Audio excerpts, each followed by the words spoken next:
MCC सम्झौता संसदबाट अघि बढाउने विशेष सत्ता गठबन्धनका लागि निल्नु न उक्ल्नु जस्तै भएको छ। कान्तिपुर समाचारमा आज भागबण्डा पुर्याउन प्रदेश 1 मा पनि मन्त्रालय फुटाइयो। वर्षेनी सरदर 10,000 व्यक्ति हराउँदा किन भेटिँदैनन् आधाभन्दा बढी? सहकर्मी रमेश धमलाको विशेष रिपोर्ट। यसका साथै कोरोना संक्रमण घट्दै गए पनि जोखिम कायमै। इन्जिनियरिङका आङ्गिक क्याम्पस विस्तार गर्ने त्रिभुवन विश्वविद्यालयको तयारी र खेलकुदमा पूर्वाधार विकासका लागि छुट्याइएको बजेट खर्चै हुन नसकेको सम्बन्धी सामग्री। नमस्कार, अब मुख्य समाचार। सत्ता गठबन्धनमा एमसीसी विवाद थप पेचिलो। अध्ययन समूहमै मतभेद, संयोजक खनाल भन्छन् लुकाइएका दस्तावेज भेटिएका छन्। त्यो नयाँ दस्तावेजहरू ग्रन्थ जस्तै छन्, 800-900 पृष्ठका छन्। ती कुराहरूलाई गम्भीर रूपले अध्ययन गर्नु पर्यो। व्यक्ति बेपत्ताको डरलाग्दो आँकडा। पछिल्ला 3 वर्षमा मात्रै 34,000 भन्दा बढी हराउँदा आधा पनि भेटिएनन्। बेपत्ता हुने अधिकांश महिला र बालबालिका। शेयर लगानीकर्ताले 7 महिनामा 88 अर्ब गुमाउँदा सरकारलाई 8 अर्ब भन्दा बढी राजस्व। बजार विस्तारमा भने सरकार उदासीन। युक्रेन मामिलामा छलफल गर्न राष्ट्रसङ्घीय सुरक्षा परिषदको बैठक बस्दै सम्भावित रुसी आक्रमणबारे साझा धारणा बनाउने अपेक्षा। र चालु आर्थिक वर्षको 6.5 महिनामा खेलकुद पूर्वाधार निर्माणमा 2% मात्रै खर्च। प्रशासनिक बजेट खर्च भने 12 गुणा बढी। निसन्तानपन सम्बन्धी सबै उपचार hope fertility and diagnostic centre, Babarmahal, Kathmandu.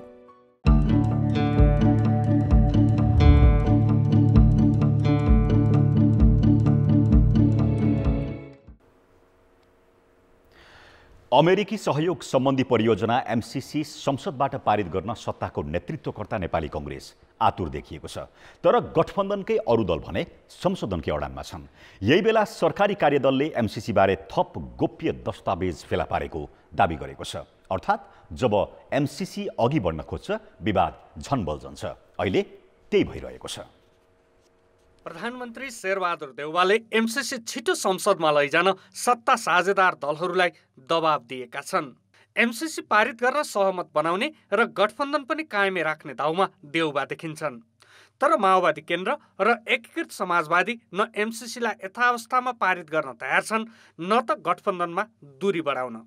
माओवादी अध्यक्ष पुष्पकमल दाहाल र एकीकृत समाजवादीका अध्यक्ष माधव कुमार नेपालले सोमबार पनि प्रधानमन्त्री देउवालाई भेटेर सहमतिको थप प्रयत्न गर्न आग्रह गर्नुको कारण पनि त्यही हो। संशोधन बिना संसदबाट पारित गर्न हुन्न भन्ने उनीहरूको अडानले गठबन्धनलाई टुङ्गोमा पुग्न थप अप्ठ्यारो पारेको छ।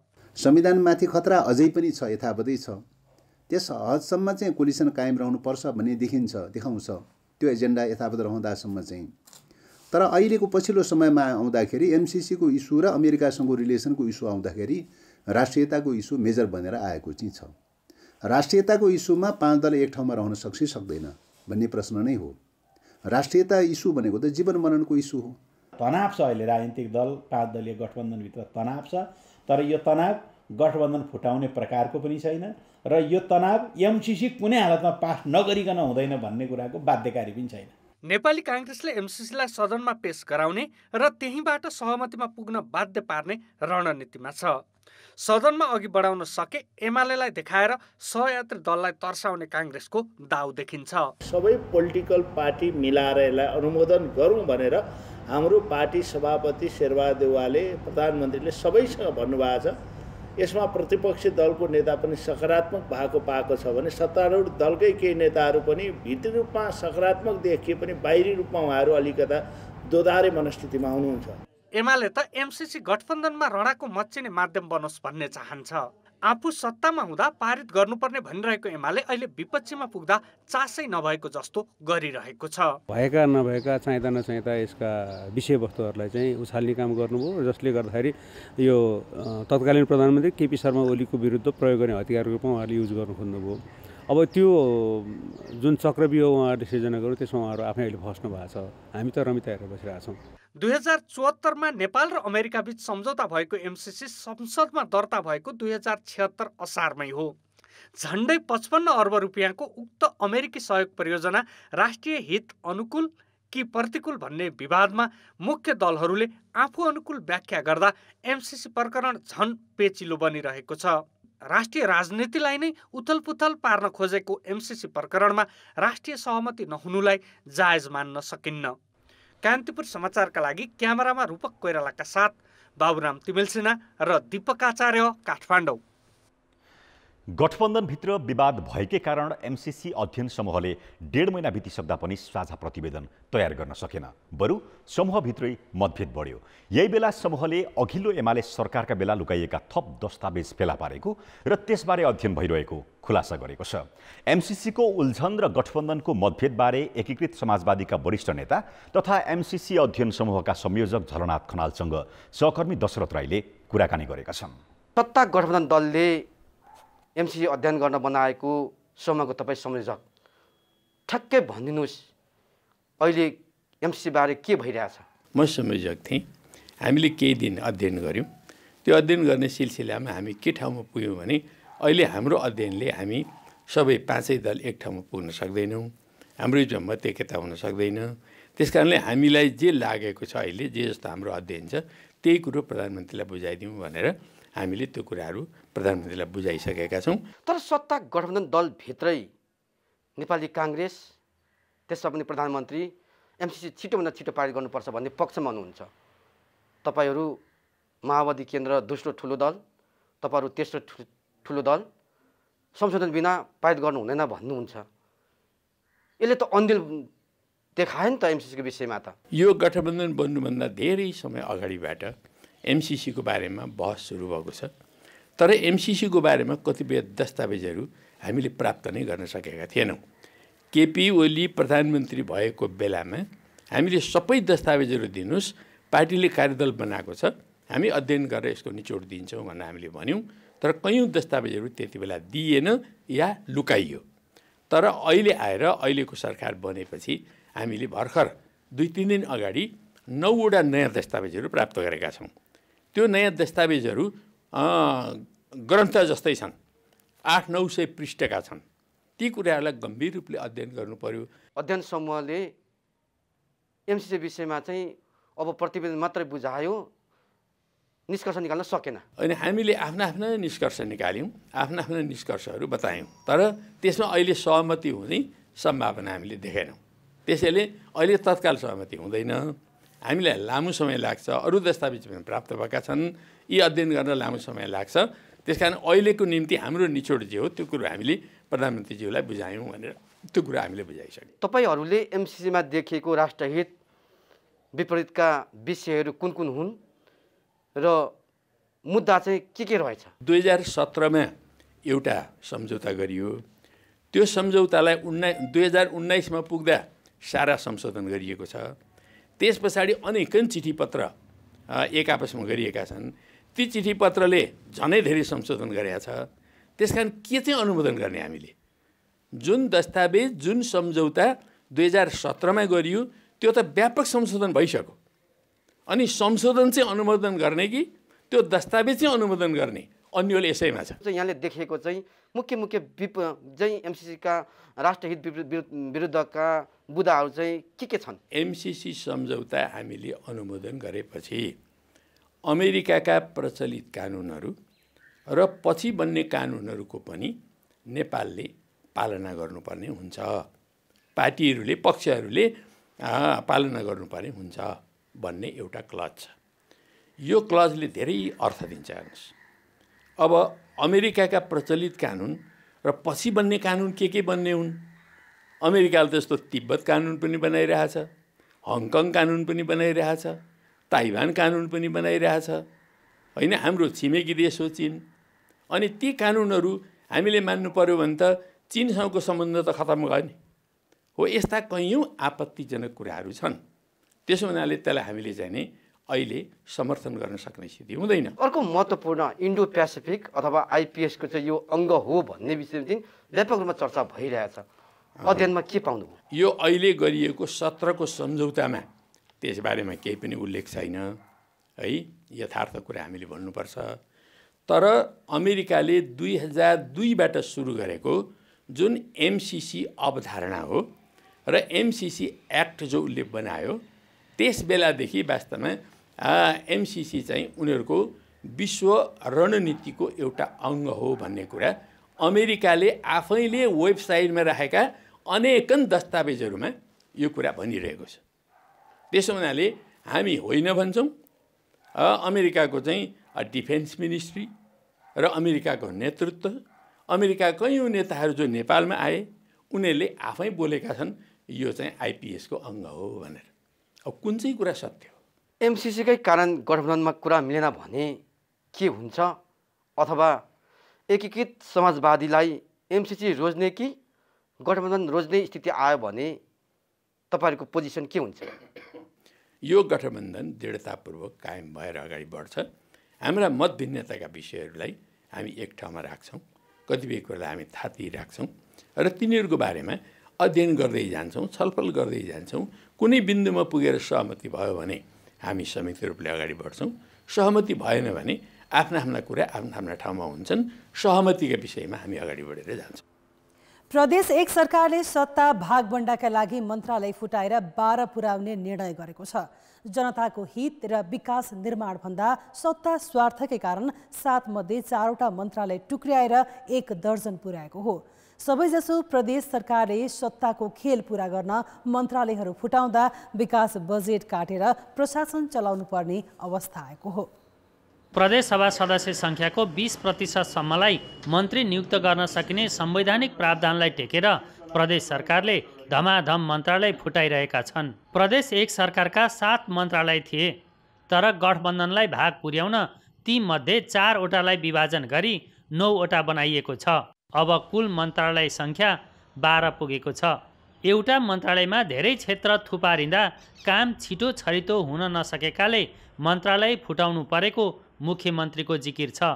एउटै मन्त्रालयमा धेरै काम थोपरेको थियो, धेरैवटा क्षेत्रको काम थोपरेको थियो। त्यसले गर्दाखेरि काम चाहिँ छिटो छरितो दुरुस्त भएको थिएन र त्यसलाई चाहिँ अब चुस्त दुरुस्त पार्नको लागि केही मन्त्रालयको कार्यविभाजन गर्नु जरुरी छ। मुख्यमन्त्रीको यस्तो भनाइ हास्यास्पद लाग्छ, किनभने गठबन्धनलाई चित्त बुझाउन नसकेपछि भाग पुर्याउन मन्त्रालय फुटाउने कार्यदल नै बनाइएको थियो। कतिसम्म भने आलोचना हुने डरले मन्त्रालय फुटाउने निर्णय समेत धेरै समय गुपचुप राख्न खोजियो। जसको कुनै प्रष्ट जिम्मेवारीको कारणले गर्दाखेरि कामको बोझको कारणले होइन, विशुद्ध एउटा तपाईँको चाहिँ राजनीतिक सन्तुलन त्यहाँ कायम गरेर सरकार सञ्चालन भइरहेको छ। त्यसमा कुनै किसिमको चाहिँ असन्तुष्टि उत्पन्न नहोस् र भोलि सरकार परिवर्तन नहोस् भन्ने हो। नेकपामा आएको विभाजनपछि प्रदेश सरकार परिवर्तन हुँदा सुदूरपश्चिम प्रदेश बाहेक बाँकी 6वटा प्रदेशले मन्त्रालय फुटाएका छन्। पहिले सबै प्रदेशमा 7वटा मन्त्रालय भएकोमा बागमती प्रदेशमा मन्त्रालय 14 र मन्त्री सङ्ख्या 18 पुर्याइएको छ। लुम्बिनीले 13 मन्त्रालय, गण्डकीले 12, मध्य प्रदेशले 11 र कर्णालीले एउटा थप गरी 8वटा मन्त्रालय बनाएको छ।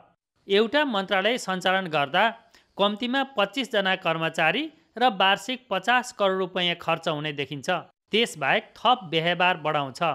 प्रदेश मन्त्रालय फुटाउनु भनेको मन्त्री थपिनु हो, मन्त्री थपिनु भनेको सचिवालय बढ्नु हो, सचिवालय बढ्नु भनेको आर्थिक चाहिँ बोझ पर्नु हो।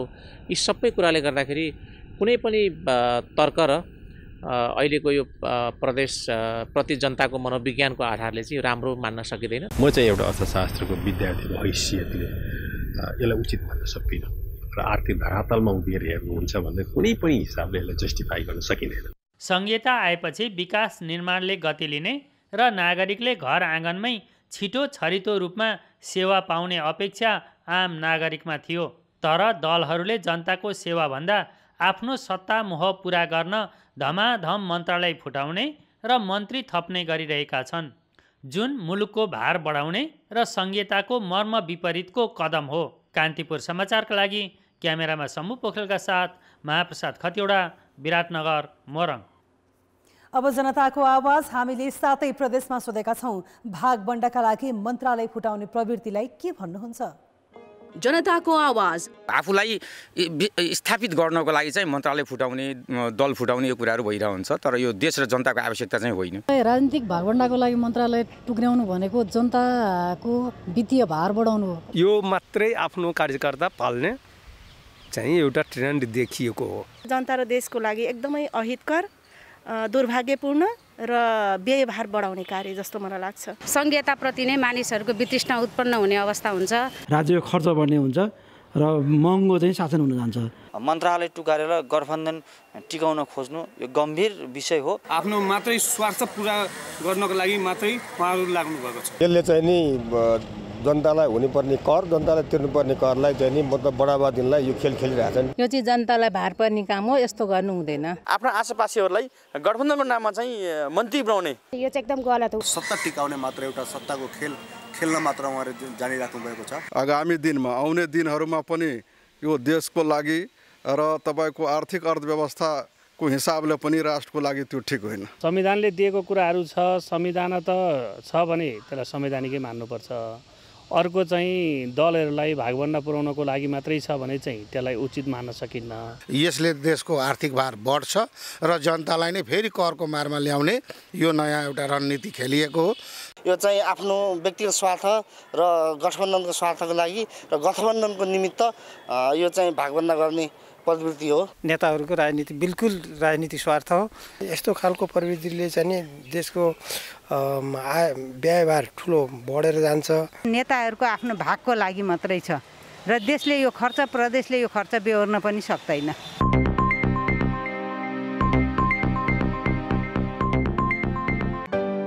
निसन्तानपन सम्बन्धी सबै उपचार hope fertility and diagnostic centre, Babar Mahal, Kathmandu. अब बाँकी समाचार। आफ्नो मान्छे एकैछिन नदेख्दा पनि धेरैलाई बेचैनी हुन्छ। अझ हराए नै भने कस्तो होला? झट्ट सुन्दा आश्चर्य लाग्छ। नेपालमा वर्षेनी 10,000 जनाभन्दा धेरै मान्छे हराउँछन्। यो त उजुरी पर्नेहरूको तथ्याङ्क हो। यसरी हराएका मध्ये आधाभन्दा धेरै त फेला समेत पर्दैनन्। आखिर यति धेरै मानिस कसरी हराउँछन् र किन भेटिँदैनन्? सहकर्मी रमेश थमलाको यो रिपोर्ट। नेपाल प्रहरीको वेबसाइटमा उसको साङ्गठनिक संरचना र सूचना मात्रै छैन, हराएका व्यक्तिको फोटोसहितको विवरण समेत छ। यो विवरण र प्रहरीको तथ्याङ्क हेर्दा नेपालमा व्यक्ति हराउने घटनाको डरलाग्दो तस्बिर देखिन्छ। प्रहरीको केन्द्रीय तथ्याङ्क अनुसार हरेक वर्ष 5 देखि 11,000 जनासम्म हराएको उजुरी पुग्ने गरेको छ। 3 वर्षमा मात्रै 34,809 जना व्यक्तिका परिवार वा आफन्तले आफ्ना सदस्य हराएको भन्दै उजुरी गरेका छन्। ती मध्ये जम्मा 13,400 जना मात्रै भेटिए, अर्थात् हराएका मध्ये आधाभन्दा व्यक्ति भेटिँदैनन्। त्यसो भए हराएको भनिएका आधा व्यक्ति कहाँ जान्छन् त?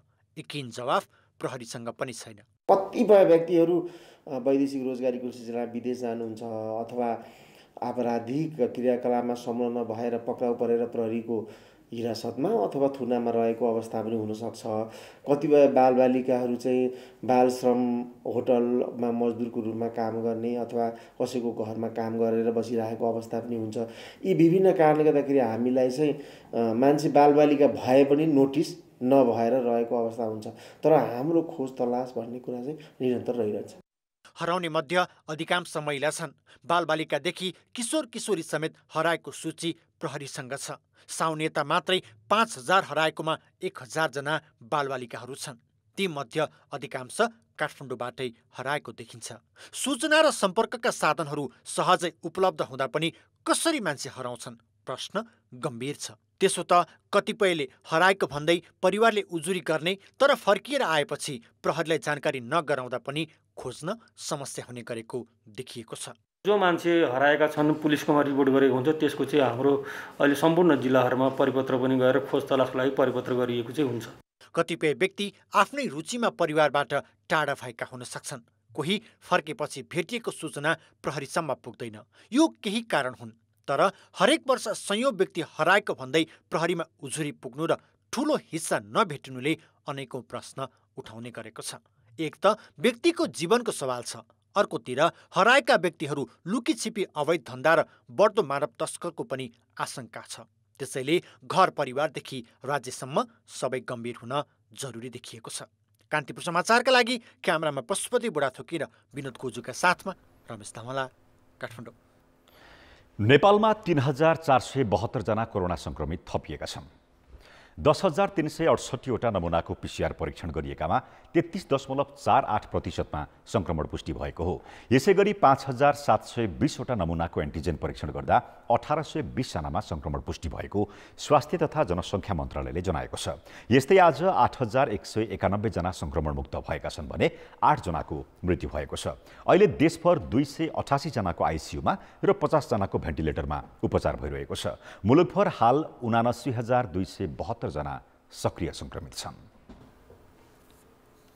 स्वास्थ्य मन्त्रालयले माघको दोस्रो साता कोरोना संक्रमण दर उत्कर्षमा पुग्ने र त्यसपछि बिस्तारै घट्दै चैतसम्ममा नियन्त्रणमा आउने प्रक्षेपण गरेको थियो। मन्त्रालयले गरेको प्रक्षेपण अनुसार अहिले संक्रमण दर बिस्तारै कम हुँदैछ। दैनिक संक्रमित भन्दा निको हुने बढेका छन्। तर संक्रमण घट्दैमा नियन्त्रण भयो भन्नेमा चिकित्सक विश्वस्त छैनन्। संक्रमण दर घट्दो छ, तर संक्रमण दर 5% भन्दा माथि हुनुलाई उच्च जोखिम मानिन्छ। स्वास्थ्य मन्त्रालयले गरेको प्रक्षेपण जस्तै माघको दोस्रो साताको सुरुमा कोरोना परीक्षण गरेका मध्ये 56.8% मा संक्रमण देखिएको थियो। त्यसपछि केही दिन स्थिर देखिएको संक्रमण दर पछिल्ला केही दिन यता घट्दो क्रममा छ, तर जोखिम भने उस्तै रहेकाले ढुक्क हुने अवस्था छैन।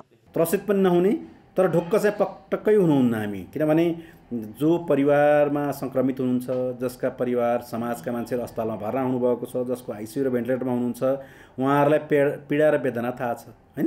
त्यसैले त्यही पीडा र वेदना फेरि भोग्नु नपरोस् भनेर हामी सचेत र सतर्क हुनुपर्ने आजको आवश्यकता। संक्रमण दर घट्यो भनिरहँदा सिकिस्त भएर अस्पताल भर्ना हुने क्रम भने घटेको छैन। त्यसमाथि कतिपय परीक्षणको दायरामै आएका छैनन् भने रुगाखोकी लागेका कैयौं व्यक्ति त सामान्य फ्लू भनेर घरमै बसिरहेका छन्। यस्तो अवस्थामा निश्चिन्त भएर भिडभाडमा जाने अवस्था बन्न अझै लामो समय लाग्न सक्छ।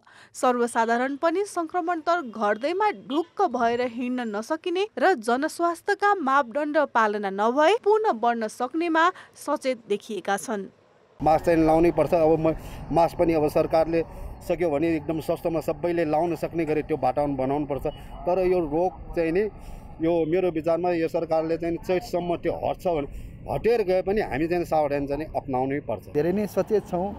हेर्दाखेरि सबैको मुखमा मास्क देखिन्छ, सेनिटाइजर बोकेर हिँड्नु भएको छ हैन। अब हामीले आफै हामी सबै जनताहरू सचेत भएर सर्वसाधारणहरू सचेत भयौँ भने सरकारले लिएको जुन टार्गेट छ त्यसमा पुग्न सकिन्छ होला जस्तो लाग्छ।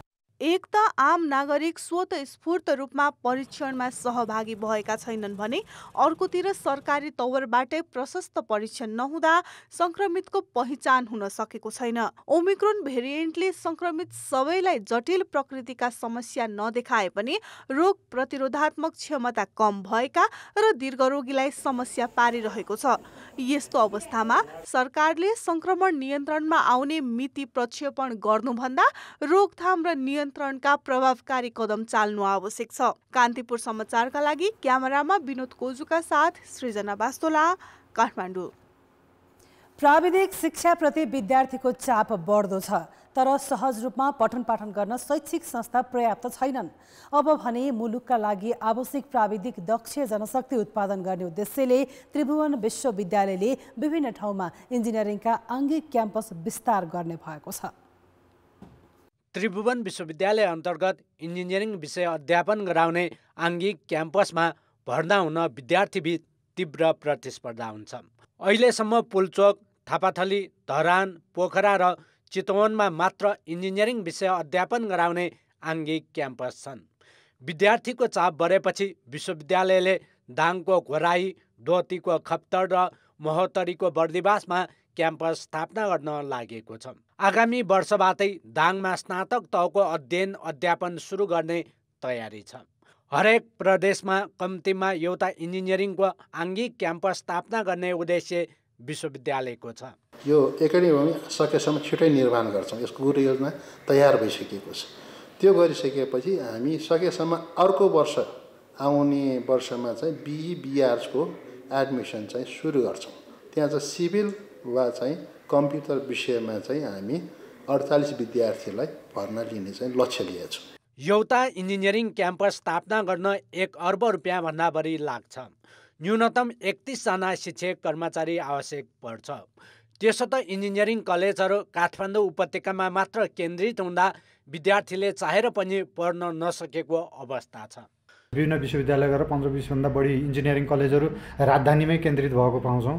त्यसले चाहिँ अब सम्पूर्ण उसमा चाहिँ एउटा विकेन्द्रीकरणको नीतिअनुसार त्यहाँको जुन जनताहरू छन् जनताहरूले पनि इन्जिनियरिङ शिक्षा उपभोग गर्न पाउँछन् भन्ने सरकारको धारणा हुनसक्छ। यो नेपालको सम्पूर्ण जनताका छोराछोरीले हाम्रो यो नेपाली विद्यार्थीहरूलाई चाहिँ उच्च शिक्षा एकदम सस्तो सुलभमा पढ्न पाउने, सबै नेपालीले पढ्ने, सबै नेपालीका छोराछोरीले पढ्न पाउने हाम्रो एडमिसन प्रोसेस हुन्छ।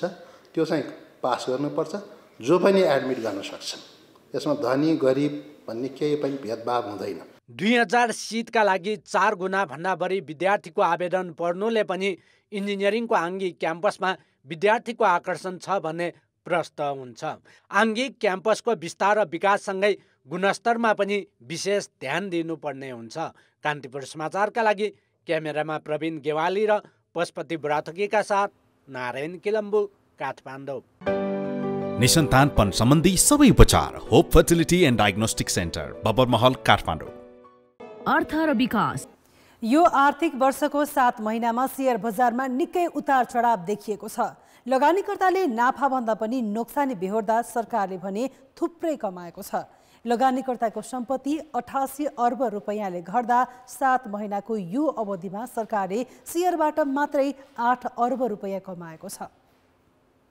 भदौ 3 गते नेप्से परिसूचक 3208 अङ्कमा पुग्यो। यो अहिलेसम्मकै उच्च बिन्दु हो।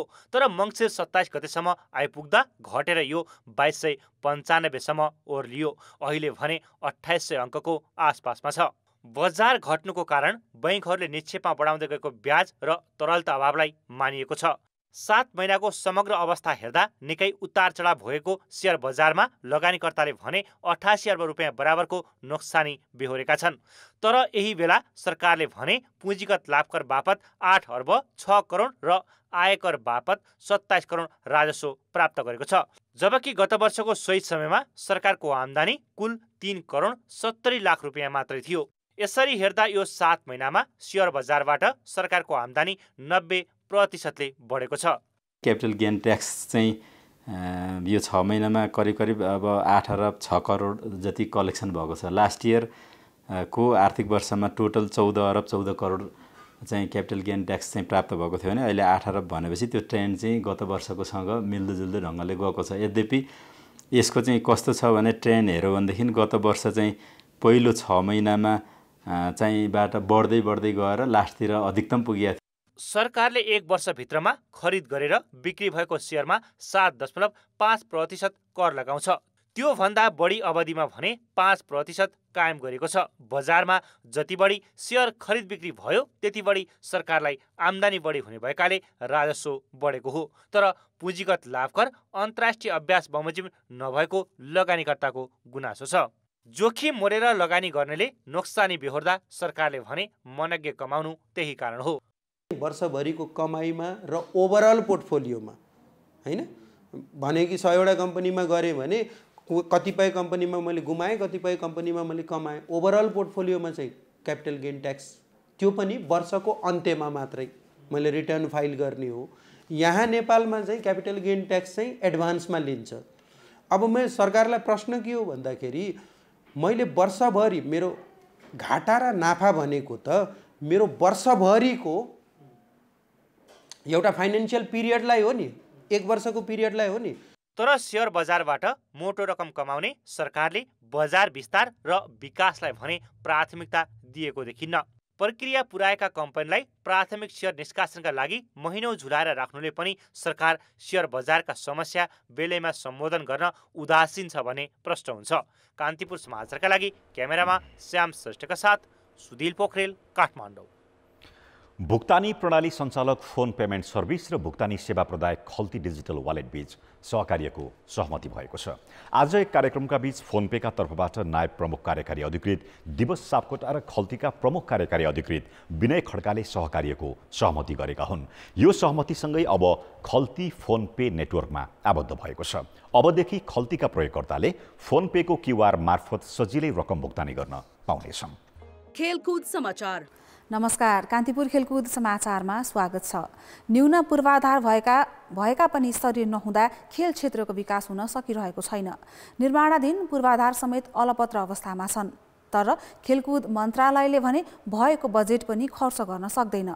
खेलकुद पूर्वाधारको विकासका लागि विनियोजित बजेट खर्चको अवस्था दयनीय छ। मन्त्रालयले अहिलेसम्म जम्मा 2% मात्र विकास बजेट खर्च गरेको छ, जबकि प्रशासनिक खर्च भने 12 गुणा बढी छ।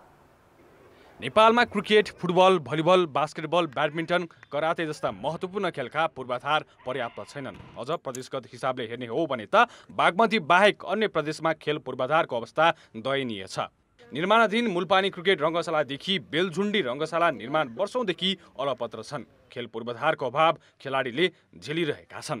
हामीले चाहिँ नि समग्र रूपमा चाहिँ नि खेलकुद मन्त्रालय र खेलकुद परिषदकै व्यवस्थापन चाहिँ सही हुनुपर्छ। त्यो जबसम्म सही हुँदैन त्यो बेलासम्म कुनै पनि चिजहरू सही तरिकाले जाँदैन भन्ने खालको पटक पटक हामीले कुराहरू उठाउँदै आएका छौँ। अहिले जुन खालको कुराहरू देखिएको छ त्यो पहिला विगतका दिनहरूमा पनि हुने गर्थे हैन। जस्तै अब यो नेपाल सरकारले बजेट छुट्याइदिएको छ, त्यो बजेट पूर्वाधारको लागि बजेट छुट्याइदिएको चिज खेलकुद मन्त्रालय र युवा तथा खेलकुद मन्त्रालय र राष्ट्रिय खेलकुद परिषदले एउटा योजना समयमा बनाएर त्यसलाई चाहिँ नि कार्यान्वयन गर्न नसक्नु भनेको युवा तथा खेलकुद मन्त्रालय र परिषदको एकदमै लाचारीपन हो भन्छ। खेल क्षेत्रको विकासको जिम्मा पाएको विभागीय मन्त्रालयको प्रगति भने शून्य जस्तै छ। चालु आर्थिक वर्षका लागि खेलकुद मन्त्रालयले पूर्वाधार विकासका लागि 53 करोड 77 लाख बजेट पाएको थियो। तर 6.5 महिना बितिसक्दा मन्त्रालयले पूर्वाधार विकासमा जम्मा 2% अर्थात् 1 करोड 98 हजार मात्र खर्च गरेको छ। उसै त खेलकुद पूर्वाधारका लागि छुट्याइएको न्यून बजेट, त्यसमाथि विकास खर्चको दयनीय अवस्थाबाटै खेल पूर्वाधारको अवस्था प्रष्ट हुन्छ। यो चाहिँ अब सदस्यको नियुक्तिको विवादको कारणले नै बढी यसमा चाहिँ असर पर्न गएको होइन। सदस्यको धेरै जसो कुरा आर्थिकदेखि लिएर अनेक यो जुन टेन्डर प्रक्रियामा जानेदेखि लिएर सबै कुरा चाहिँ सदस्यजीको सिग्नेचर बिना चाहिँ अगाडि नबढ्नु भएको कारणले गर्दाखेरि चाहिँ यो कार्यक्रमहरू जुन पुँजीगत यो पूर्वाधारको निर्माण कार्यहरू चाहिँ अगाडि बढ्न नसकेको। पुँजीगत खर्चको तुलनामा प्रशासनिक खर्च भने 12 गुणा बढी छ। न्यून बजेट समेत खर्च हुन नसक्नुमा खेलकुद मन्त्रालय र माताहतका निकाय विभिन्न बहानाबाजी बनाएर पन्छिने गरेका छन्। अर्को व्यवस्था छ त्यसमा, यदि सदस्य यताबाट पठाइन भने निजामती के अरे राष्ट्रिय खेलकुद परिषदको वरिष्ठतम कर्मचारी मध्येबाट हामीले जिम्मा दिने हो। ऐनको व्यवस्था अनुसार अहिले सदस्य सचिव रिक्त भएको अवस्था भएन। त्यसमा सदस्य सचिव रिक्त भएको वा निलम्बनमा परेको अवस्थामा भन्ने व्यवस्था छ। त्यसैले यो अवस्थाको कारणले मात्रै त्यहाँ अहिले भ्याकुम जस्तो भएको हो। यद्यपि अब यसलाई फुकाउने सन्दर्भमा हामीले छलफल गरिरहेका छौँ। हरेक वर्ष विकास कार्यका लागि छुट्याइएको बजेटमा सबैभन्दा कम खर्च गरेको सूचीमा खेलकुद मन्त्रालय नै पर्ने गरेको छ। हरेक वर्ष पूर्वाधार विकासका लागि छुट्याइएको न्यून बजेट समेत खर्च नहुनुले खेलकुद मन्त्रालय र माताहतका निकायको कार्यक्षमतामाथि प्रश्न उठेको छ। कान्तिपुर समाचारका लागि क्यामेरामा सञ्जय लुइटेलका साथ किशन भण्डारी, काठमाडौँ। अब जनमतको अन्तिम परिणाम। जनमतमा हिजो हाम्रो प्रश्न थियो, कामका लागि विदेश जाने बढे पनि रेमिट्यान्स किन घटेको होला? ए, हुन्डी मौलाएर, बी, नीति प्रभावकारी नभएर र सी, नियमन नै पुगेन।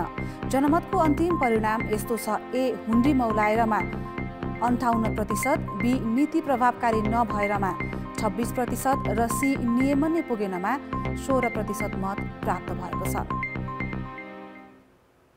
अब आजको प्रश्न। जनमत। खेलकुदको पूर्वाधार विकास गर्न छुट्याइएको बजेट खर्चै हुन नसक्नुलाई के भन्ने? ए, विकासप्रतिको व्यवस्था, बी, खेलकुद परिषदको किचलो र सी, कोरोनाको असर।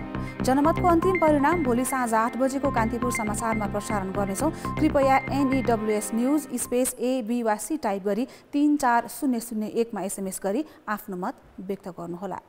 शहीद स्मारक ए डिभिजन लिगको 10औं चरणका खेलहरू माघ 26 गतेबाट सञ्चालन हुने भएको छ।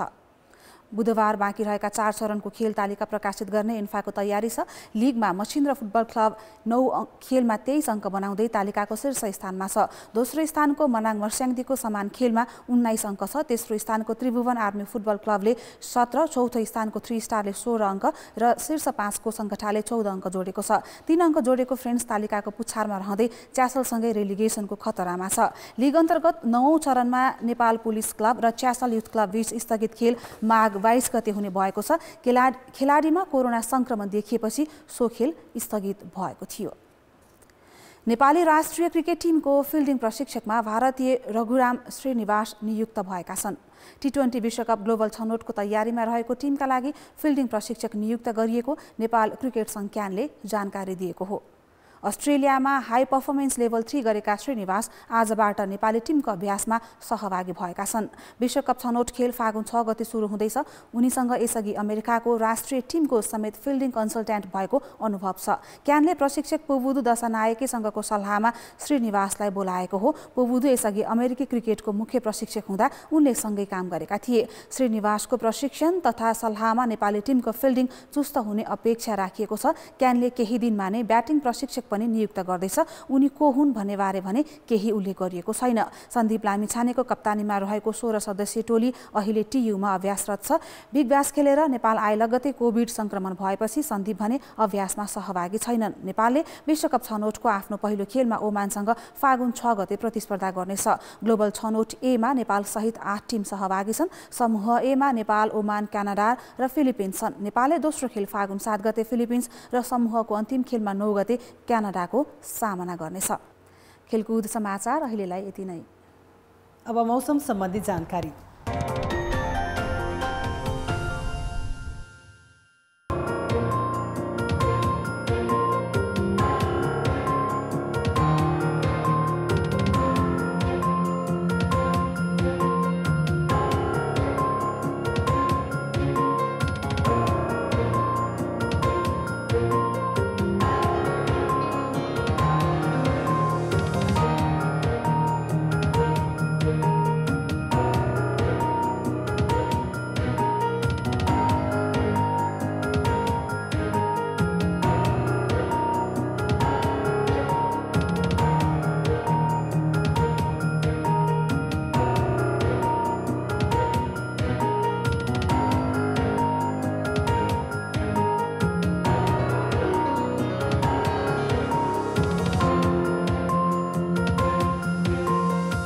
कान्तिपुर समाचार अहिलेलाई सकियो। कान्तिपुर टेलिभिजन हेर्दै गर्नुहोला। नमस्ते।